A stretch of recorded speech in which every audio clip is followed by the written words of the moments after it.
Mbola ampitombona ho amintsika ny riavana ny famindrampo sy ny fiadanana avy amin'ny fahalalàn'Andriamanitra sy Jesosy tompontsika. Amin'ny vakiteny izay natolotra teo efa nitarian'ny mpiara-miasa dia ny filazantsara ka ny marika toko 7 ny andinin'ny 7 hatramin'ny 8 ny iarahantsika mandritra izao afatr'Andriamanitra izao. Marika toko 7 ny andinin'ny 7 hatramin'ny 8. Misy lisitra ao. Misy inona koa ao? Misy fiantsona ao. Tsy afa-misaraka izany hoe lisitra sy fiantsona izany.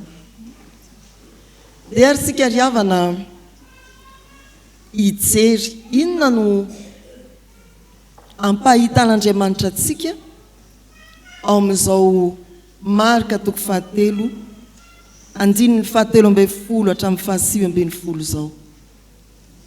Dia isika iaino. Inona no ampandrenesin'Andriamanitra antsika ao anatin'izao perikopa manoloana antsika izao. Ny fiantson'Andriamanitra araka ny lohahevitry ny perikopa manao hoe olom-boantso ny mpino. Mbola mampitodika antsika, mampifantoka antsika amin'izany lohahevitra izany ity perikopa ity sy ireo hafa izay nombazina ny Jeremia na ny bokin'ny Romanina. Fa eto amin'izao marika toko 7 andinin'ny 7 hatramin'ny 8 izao dia hitantsika fa ny fiantson'Andriamanitra dia maniraka anao mba hanompo. Ary ambara amintsika koa fa ny fiantson'Andriamanitra dia manova. Ny fiantson'Andriamanitra manefy anao mba hiova. Andriamanitra raha miantso dia tsy antso ho an'ny fipetrahana ambony seza na dablio-mpiangonana. Andriamanitra raha miantso dia tsy miantso anao homena seza sy voninahitra. Fa Andriamanitra raha miantso dia miantso anao ho amin'ny fanompoana sy ho amin'ny fiovana. Andriamanitra raha miantso dia miantso anao ho amin'ny fanompoana sy ho amin'ny fiovana. Tahaka izany izay miseho eto riavana.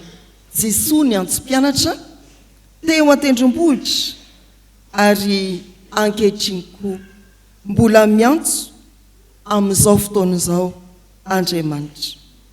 Voantso ho amin'ny fanompoana ianao. Marika toko 7 andinin'ny 7 hatramin'ny 5.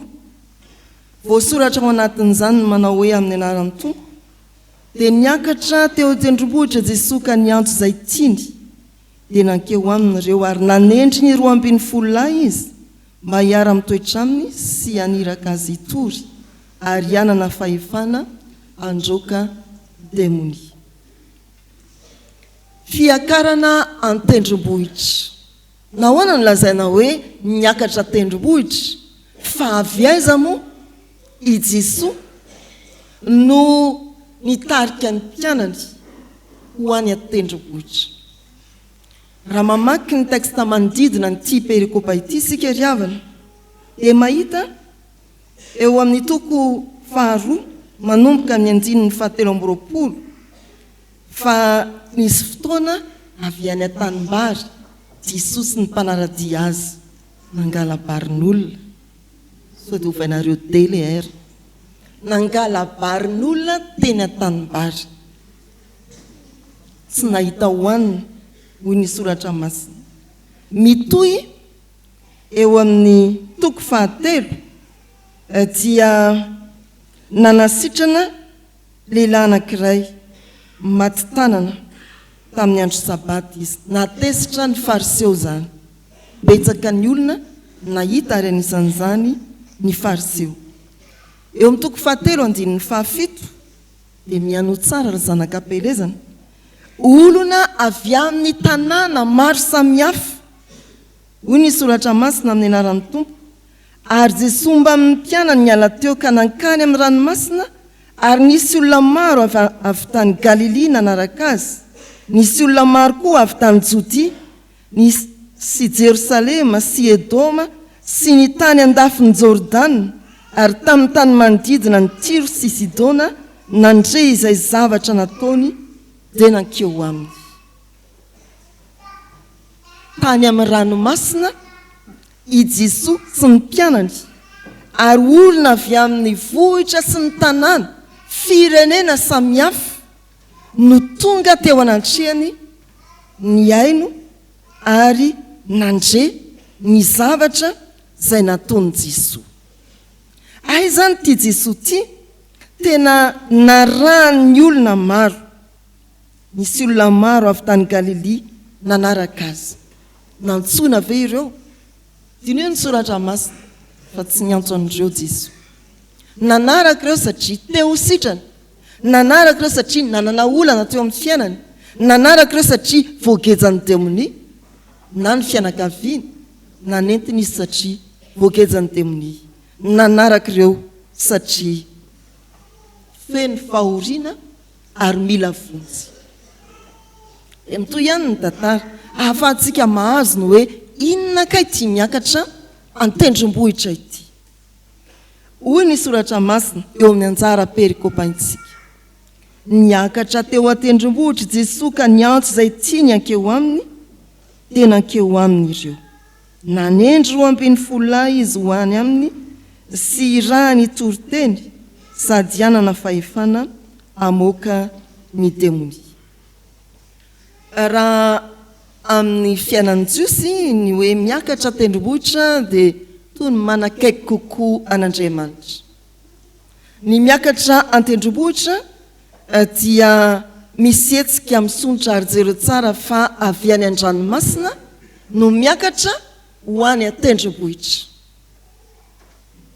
Avy any Tomasina no miakatra, avy any ampitan-dranomasina miakatra fiaramanidina dia midina fiaramanidina dia tonga eto Madagasikara. Ilay ranomasina izay nivorin'ireo nanana ny mahory azy, nanana ny olany, nilaozan'ny tompo ary nankeny an-tendrombohitra izy toy ny teny hoe ndao ilaozany io fahoriana io, ndao ilaozany io fahasahiranana io. Eo izy vao miantso ary nanendry. Dia iza ozy nareo no niakatra tendrombohitra? Tsy mba izy hiakatra nika. Zay efa reraka be malemy marenina vony dia volo ty hoe mbola hiakatra ny tendrombohitra. Tsy ny rehetra tsony no nrohatra niakatra tendrombohitra. Voalaza eto fa niantso ny tompo izay tiany ankeo aminy ary nanendry. Ry havana malala rehetra amin'ny tompo, ny lala ny antso ny tompo dia miainga indrindra amin'ny fahoriana mety manjoa antsika. Manomboka indrindra amin'ny adi-tsaina mahazo anao ary tonga amin'ny fisondrotana, amin'ny fananana anjara fanompoana, fisondrotana amin'ny fananana anjara fanompoana eo an-tanimbolon'ny tompo. Ahoana moa zany? Misondrotra nefa manompo. Izay tokoa ny filazantsara ry havana izay teo lehibe aminareo manompo azy rehetra.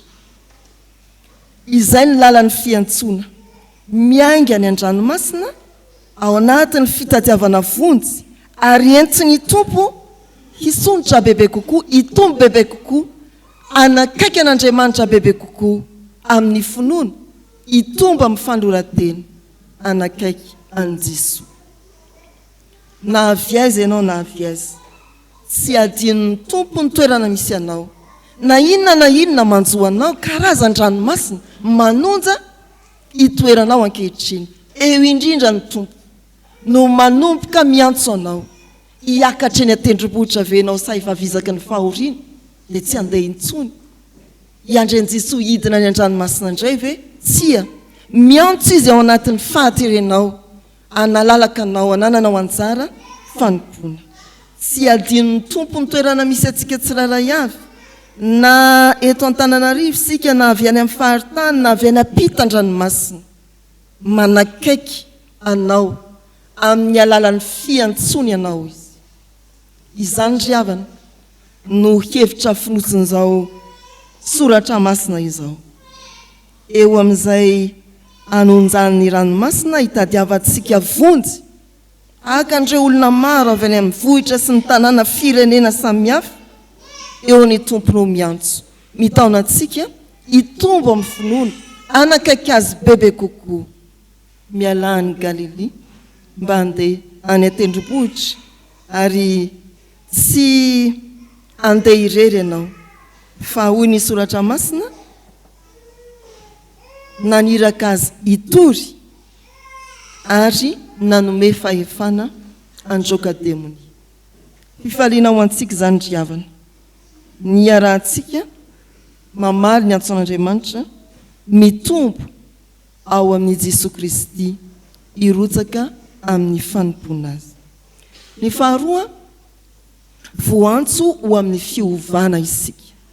Eo amin'ny andininy 12 hatramin'ny 17 santionany manomboka izany ny teny manao hoe ary Simona nomeny anarana hoe Petera. Simona dia nomeny anarana hafa koa hoe Petera. Ny anarana moa dia milaza ny maizy azy ny tsirairay. Inona ny dikany hoe Cédric? Inona ny dikany hoe Richie? Anarana mitovy zany a. Raha sendra mba voatonona dia mba eritrerety ihany fa sao dia misy antso ho anao. Inona ny dikany hoe Nivo na Inaivo? Inona ny dikany? Inona ny dikany? Ay, misy hoe Datou izy. Fa tsy hoe cousin cousine. Datou de Nivo na Inaivo Dadanaivo dia aveo Dadafara. Dikany hoe Nivo zany dia ilay olona anelanela ny lamatosiny farany. Iseviny ny anarana ary tena manefy io. Ny hoe iza ny anaranao dia jere tsara hoe tena arak'izany tokoa ve ianao. Izany no hitantsika eto ry havana. I Simona no vain'ny tompo nanomeny anarana hoe Petera. Kefasy koa izy io amin'ny fanonana anankiray hafa. Miova anarana filazana fa ny olona nantson'ny tompo dia mandalo fiovana amin'ny maha izy azy mihitsy ahafahany mijoro mafy, mijoro amin'ny tanjaka sy ny hery ary azo anorenana tsara ny fiangonana tahaka ny Petera vatolampy. Fiovana fitodika, fiovana ny fahazarana andavanandro raha mpanarato dia hovaina ho mpanarato olona. Raha toka avy any amin'ny ranomasina manarato dia ampiakarina atanety. Fiovaovana tahaka izany no ny fidiran'ny tompo an-tsehatra eo amin'ny fiainan'ny olom-boantso no tsy maintsy hitranga rehefa mamaly ny antson'ny tompo isika. Rantsanany izay tsy izy eo amin'ny fiainantsika, ongotana izay tsy nambolena teo amin'ny fiainantsika ary apetrany ny ankasitran'Andriamanitra. Izany no hitranga eo amin'ny fiainanareo ho raisina ho mpandray fanasan'ny tompo. Tsy maintsy hisy ny fiovana ary androso ho amin'ny fahatanterahany izany. Tsy hiova hoe Gracia dia lasa na hoe mendrika dia ho lasa tsy mendrika. Tsia, fa tena hisy fiovana eo amin'ny maha izy azy ny olona nanolo-tena ry havana. Fiovana amin'ny asa, fiovana amin'ny fanompona koa, fandrosoana misimisy kokoa. Olo-tsotra kanefa antsoin'Andriamanitra. Antsoin'Andriamanitra anompo, antsoin'Andriamanitra hiova. Ary raha fehezana dia ny hoe hanana fiainana vaovao ao amin'ny Kristy. Famaranana ry havana. Andriamanitra miantso ho amin'ny fanompona dia Andriamanitra manova raha teo. Tsy antso ho amin'ny fanarahana amin'ny fombafomba fotsiny fa antso ho amin'ny fiainana vaovao miaraka amin'ny Kristy. Mbola antsony izy asianao ankehitriny. Manendry anao izy izao anio izao aza mihevitra hoe lavitra satria ampielezana fa akaiky Andriamanitra eo ampotsofinao ny antsony hanovanao eo ampotsofinao ny antsony hanendry anao amin'ny fanompona samihafa fantaro fa olombo antso ianao ary valio ny antson'ny tompo ao amin'i Jesosy Kristy amen.